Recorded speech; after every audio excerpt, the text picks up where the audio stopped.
신일교회 성도 여러분, 11월 22일 새벽 만나입니다. 오늘 하루 우리의 삶의 염려와 근심을 기도의 용광로에 통과시키시어 감사의 보석을 만들어내시는 복된 날이 되시기를 주님의 이름으로 축복합니다. 오늘 우리가 나눌 하나님의 말씀은 디모데후서 2장 1절에서 2절의 말씀입니다. 본문의 말씀을 제가 읽도록 하겠습니다. 내 아들아, 그러므로 너는 그리스도 예수 안에 있는 은혜 가운데에서 강하고 또 내가 많은 증인 앞에서 내게 들은 말을 충성된 사람들에게 부탁하라. 그들이 또 다른 사람들을 가르칠 수 있으리라. 아멘. 바울은 1장에서 디모데를 사랑하는 아들이라고 불렀는데 2장에서도 바울은 디모데를 아들이라고 부르고 있습니다. 그들이 피를 나눈 부자지간, 형제지간은 아니지만 바울이 디모데를 아들이라 부를 수 있었던 결정적인 이유는 디모데에게 청결한 양심과 거짓 없는 믿음이 있었고 바울이 그것을 보았기 때문입니다.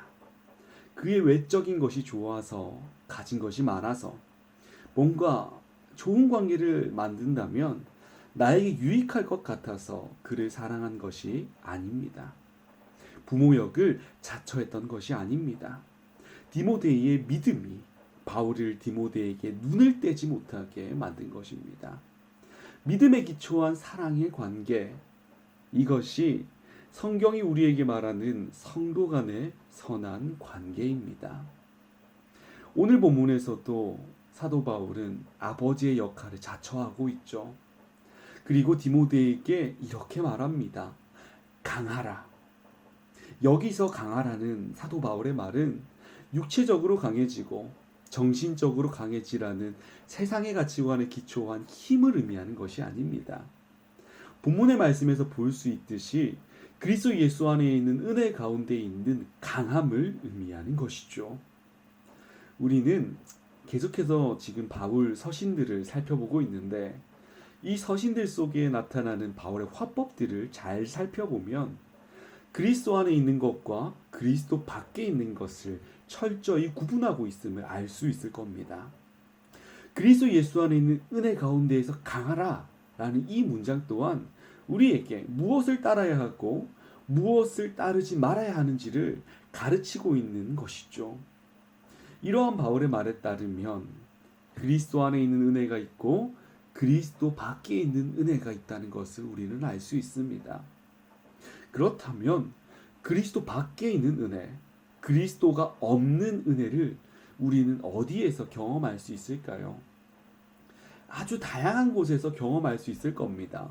회사에서, 가정에서, 또한 지인에게 도움을 받았을 때 우리는 은혜를 입었다, 은혜를 받았다 라고 생각하고 또한 말하기도 합니다. 이러한 경험들은 우리에게 좋은 기억으로 남을 만한 경험일 겁니다.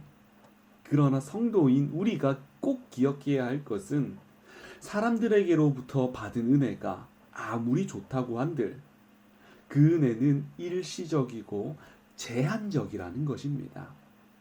사람의 도움으로는 진정 강해질 수 없다는 것을 우리는 기억해야 합니다. 왜냐하면 세상의 가치관이 말하는 강함과 성경이 말하는 강함은 완전히 다르기 때문입니다. 주 예수 그리스도를 믿어 구주로 삼은 성도는 이 땅에 발을 딛고 살아가지만 성도의 눈은 저기 저 하늘나라를 바라봅니다. 저 하늘나라의 삶을 소망합니다. 왜 소망하겠습니까? 땅의 것보다 하늘의 것이 훨씬 더 크고 소중하기 때문이죠. 이러한 믿음이 우리에게 있기를 주님의 이름으로 축복합니다. 그래서 사도 바울은 디모데에게 이렇게 말하죠. 영원한 능력과 힘을 주시고 세상의 유혹과 시련을 이길 만한 능한 힘을 주시는 그리스도 은혜 가운데에서 강하라 라고 말입니다. 신일교회 성도 여러분, 성경이 우리에게 말하는 강함, 여기 중심에는 항상 그리스도가 있습니다. 그리스도의 은혜가 강함 중심에 있습니다. 세상은 우리에게 더 강해지라고 말합니다. 더 강해져서 부수고 눌러서 더 높이 올라가라고 합니다. 이것은 파괴적인 강함입니다. 그러나 그리스도의 은혜 위에 세워진 강함은 내가 말씀을 읽게 하며 기도하게 하며 성도 간의 아름다운 교제를 누리도록 합니다. 부드럽고 아름다운 강함입니다. 우리 모두가 그리스도 은혜 위에서 부드럽고 아름다운 강함을 세워나가시기를 주님의 이름으로 축복합니다. 2절의 말씀을 보겠습니다. 또 내가 많은 증인들 앞에서 내게 들은 바를 충성된 사람들에게 부탁하라. 그들이 또 다른 사람들을 가르칠 수 있으리라. 아멘. 본문에서는 또라는 말을 사용하고 있는데요. 사실 1절과 2절에는 그리고라는 의미를 가진 카이라는 접속사로 연결되어 있습니다. 이 카이는 일의 순서를 나타내는데 1절의 말씀이 첫 번째고 2절의 말씀이 두 번째라는 것이죠. 1절의 말씀에 순종할 때 2절을 맡길 수 있다는 말입니다. 따라서 2절의 말씀은 그리스도 가운데 아름다운 강함을 세운 디모데에게 임무를 맡기는 말씀입니다. 어떤 임무입니까? 충성된 사람들을 잘 가르쳐서 그 사람들이 배운 대로 다른 사람들에게 복음을 전하는 것입니다. 신일교회 성도 여러분, 이것이 그리스도의 은혜 안에서 강한 믿음을 가진 성도에게 우리 하나님께서 주신 공통된 사명입니다. 목회자로 세움받은 성도는 다른 성도들에게 바른 신앙을 심겨주며 그들이 잘 자라가게 해야 합니다. 다락방의 순장을 맡고 각 기관의 장을 맡으며 장로로 부르심을 받은 성도는 자신에게 맡겨진 성도들의 삶 속에서 겪는 여러 이야기를 들으며 위로하고 성경적인 방향을 제시해 줘야 할 것입니다. 또한 세상으로 부르심을 받은 우리와 같은 모든 성도들은 우리의 행동과 말을 통하여 세상 사람들이 그리스도의 향기를 만끽하도록 해야 할 것입니다. 우리 모두가 그리스도 예수 안에 있는 은혜 가운데에서 강해지고 주님께서 우리들 각 개인에게 맡겨주신 사명, 거룩한 사명, 내 증인이 되리라 라는 이 사명을 잘 감당해 나가시기를 소망합니다.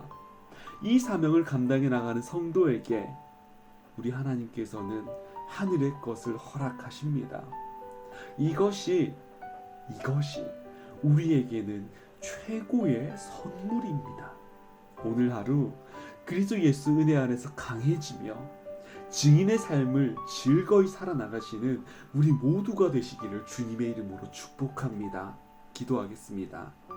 사랑이 많으신 하나님 아버지, 오늘도 말씀을 들었습니다. 주님, 우리가 주님 안에서 그리스도 예수 안에 있는 은혜 가운데에서 강해지게 하옵소서. 그리하여 주님께서 우리에게 맡겨주신 그 사명을 잘 감당해 세상에 나가 주님의 거룩함, 주님의 사랑을 우리의 모든 것을 통하여 뿜어내게 하여 주시옵소서. 우리에게 맡겨진 사명입니다. 이것을 잊지 않게 하여 주시고 이 사명이 우리에게 큰 은혜임을 우리가 잘 알게 하여 주시옵소서.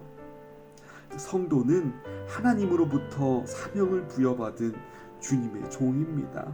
우리의 정체성을 잊지 않게 하셔서 사명을 감당해 나갈 때 즐거워하게 하시고 사명 가운데서 고난을 맞이할 때 기도로서 감사로 승화시키게 하여 주시옵소서. 일주일의 첫날을 시작합니다. 힘들고 아픈 일들이 있을 겁니다. 주님께서 위로해 주실 것을 믿습니다. 주님의 시선으로 우리가 모든 것들을 바라보고 생각하게 하여 주시옵소서. 주님만을 따라가게 하옵소서. 그것이 우리의 즐거움임을 잊지 않게 하여 주시옵소서. 사랑합니다 주님. 오늘 하루도 주님과 함께하길 원하며 이 모든 말씀 살아계신 우리 주 예수 그리스도의 이름으로 기도합니다. 아멘.